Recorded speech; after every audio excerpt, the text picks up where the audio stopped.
नमस्कार दोस्तों, आप सभी का स्वागत है मेरे YouTube channel travel Ankit Singh Thakur में। आशा है आप सभी स्वस्थ और बढ़िया होंगे। आज मैं आपको बताऊंगा गंगा नदी की यात्रा के बारे में और यह भी बताऊंगा कि गंगा नदी प्रयागराज से होते हुए कहां से होती हुई बंगाल की खाड़ी तक पहुंचती है और इसकी सहायक नदियां कौन कौन सी है। तो आइए करते हैं गंगा की यात्रा। हर हर गंगे।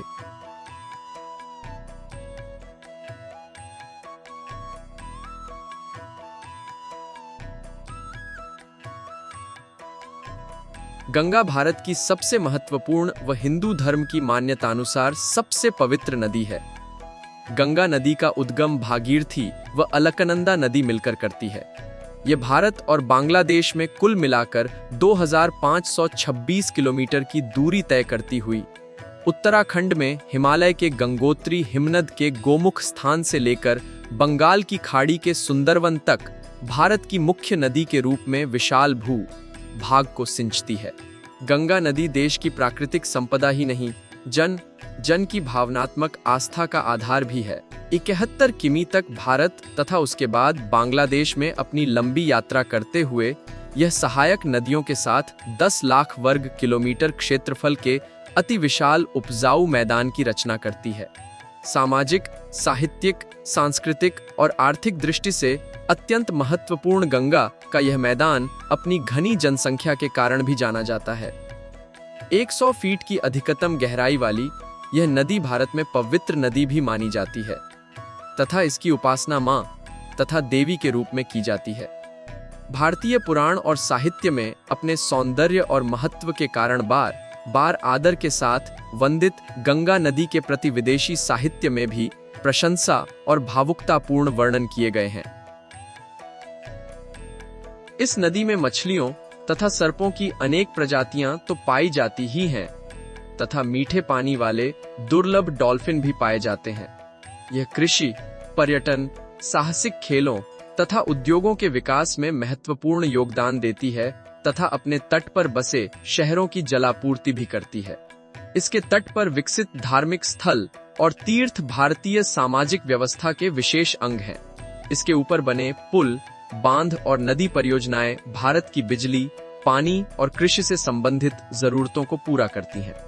वैज्ञानिक मानते हैं कि इस नदी के जल में बैक्टीरियोफेज नामक विषाणु होते हैं जो जीवाणुओं व अन्य हानिकारक सूक्ष्म जीवों को जीवित नहीं रहने देते हैं।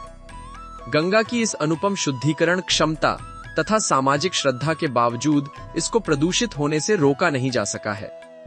फिर भी इसके प्रयत्न जारी हैं और सफाई की अनेक परियोजना। नमामि गंगे योजना के क्रम में नवंबर 2008 में भारत सरकार द्वारा इसे भारत की राष्ट्रीय नदी तथा प्रयागराज और हल्दिया के बीच 1620 किलोमीटर गंगा नदी जलमार्ग को राष्ट्रीय जलमार्ग घोषित किया है। भारत में गंगाजल को उत्तम जल माना जाता है। गंगा नदी की प्रधान शाखा भागीरथी है जो गढ़वाल में हिमालय के गौमुख नामक स्थान पर गंगोत्री हिमनद या ग्लेशियर से निकलती हैं। गंगा के इस उद्गम स्थल की ऊंचाई 3140 मीटर है। यहाँ गंगा जी को समर्पित एक मंदिर है। गंगोत्री तीर्थ शहर से 19 किमी उत्तर की ओर 892 मी 770 फीट की ऊंचाई पर इस हिमनद का मुख है। यह हिमनद 25 किमी लंबा व 4 किमी चौड़ा और लगभग 40 मीटर ऊंचा है। इसी ग्लेशियर से भागीरथी एक छोटे से गुफानुमा मुख पर अवतरित होती है। इसका जल स्रोत 5 मीटर ऊंचाई पर स्थित एक घाटी है। इस घाटी का मूल पश्चिमी ढलान की संतोपंथ की चोटियों में है। गौमुख के रास्ते में 600 मीटर ऊंचे चिरबासा ग्राम से विशाल गौमुख हिमनद के दर्शन होते हैं। इस हिमनद में नंदा देवी, कामत पर्वत एवं त्रिशूल पर्वत का हिम पिघल कर आता है। यद्यपि गंगा के आकार लेने में अनेक छोटी धाराओं का योगदान है, लेकिन 6 बड़ी और उनकी सहायक 5 छोटी धाराओं का भौगोलिक और सांस्कृतिक महत्व अधिक है। अलकनंदा विष्णु गंगा की सहायक नदी धौली, विष्णु गंगा तथा मंदाकिनी है। धौली गंगा का अलकनंदा से विष्णु प्रयाग में संगम होता है। यह 1372 मीटर की ऊंचाई पर स्थित है। फिर 2805 मीटर ऊंचे नंद प्रयाग में अलकनंदा का नंदाकिनी नदी से संगम होता है। इसके बाद कर्णप्रयाग में अलकनंदा का कर्णगंगा या पिंडर नदी से संगम होता है।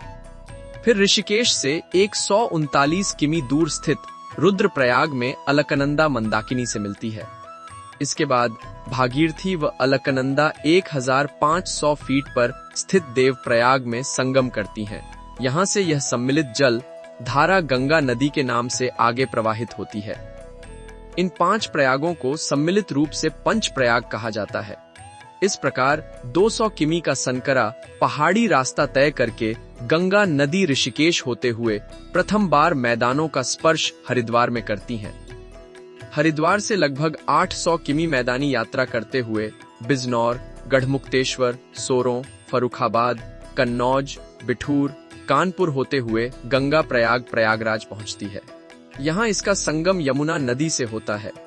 यह संगम स्थल हिंदुओं का एक महत्वपूर्ण तीर्थ है। इसे तीर्थराज प्रयाग कहा जाता है। इसके बाद मिर्जापुर होते हुए हिंदू धर्म की प्रमुख मोक्षदायिनी नगरी काशी वाराणसी में गंगा एक वक्र लेती है, जिससे यहाँ उत्तर वाहिनी कहलाती है।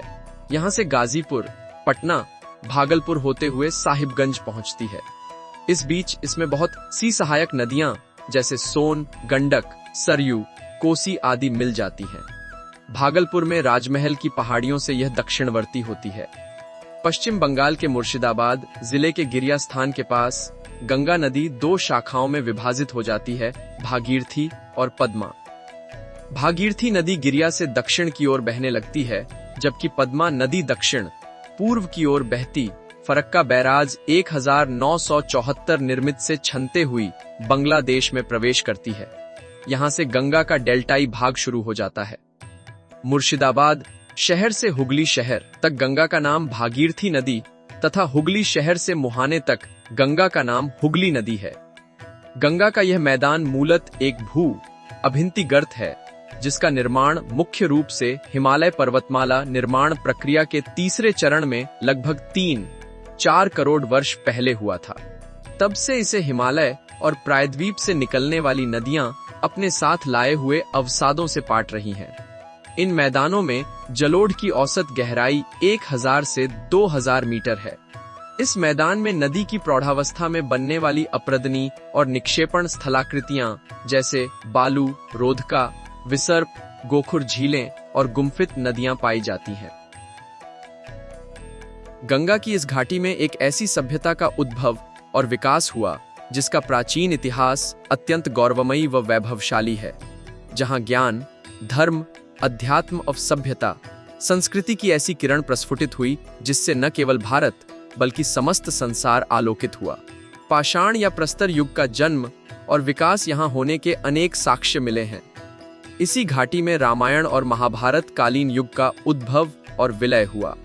शतपथ ब्राह्मण, पंचविश ब्राह्मण, गौपथ ब्राह्मण, ऐतरेय आरण्यक, कौशितकी आरण्यक, सांख्यायन आरण्यक, वाजस्नेयी संहिता और महाभारत इत्यादि में वर्णित घटनाओं से उत्तर वैदिक कालीन गंगा घाटी की जानकारी मिलती है। प्राचीन मगध महाजनपद का उद्भव गंगा घाटी में ही हुआ, जहां से गणराज्यों की परंपरा विश्व में पहली बार प्रारंभ हुई। यहीं भारत का वह स्वर्ण युग विकसित हुआ जब मौर्य और गुप्त वंशीय राजाओं ने यहां शासन किया। गंगा नदी की कुछ सहायक नदियां महाकाली, करनाली, कोसी, गंडक, सरयू, यमुना, सोमंदी और महानंदा।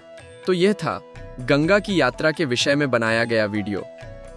मैंने इस वीडियो में कोशिश करी है कि आपको गंगा की यात्रा के विषय की पूरी जानकारी दो। आपको ये जानकारी कैसी लगी कमेंट कर बताएं, और अगर आपको मेरी मेहनत अच्छी लगी तो मेरे YouTube चैनल को लाइक, शेयर, कमेंट और सब्सक्राइब जरूर करें। धन्यवाद।